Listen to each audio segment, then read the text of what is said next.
Anginibingelele futhi nonke namhlanje eMlambo Omunye esigodlweni sethu esikhulu nonke balandeli bethu. Njengalokho kade nazi ukuthi eMlambo Omunye siyabhuka kanjalo futhi eMlambo Omunye bekusamile ukusebenza ngoba silandela izinqubo zikahulumeni nezingxoxo ke obafanele zibe khona phakathi kweinhlangano zezokwelapha kanjalo enongqongqoshe wezempilo. Sezibe khona izingxoxo zisaqhubeka kodwa ke kube nezingxoxo ezibe ezinhle kakhulu lapho ungqongqoshe wezempilo ubaba uDokotela uZweli Mkhize eshilo ukuthi cha ngoka Act 22/2007 vela belaphi bendabuko bavumelekile basebenza kodwa izigodlo kufanele zilandele nazo imithetho ngoba phela sinabantu abaningi labantu abaningi okuyibona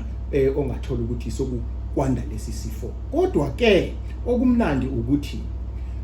kuthiwe sivumelekile ukuthi sisebenze kodwa kuthathwa kuphela ama critical nama emergency cases hayi wonke uvuluvulo okuchaza ukuthi akuzoya ngokuthi uyafika nalabo abebhukhile kulesi sikhathi samanje se lockdown nakho engikumemezelayo eMlambo Omunye kusuka nje ngolwesibili ningafona usho ukuthi emergency ofuna ukuyizela noma it's a critical case futhi ungaqamba manga ngoba noyobe ekulalela uyobe ekulandelela ukuthi ngempela kunjalo na asiyothatha uvulguzi mhlambe uyothola mhlambe munye babili bathathu ngelanga ngoba ngempela kunesidingo esifanelekile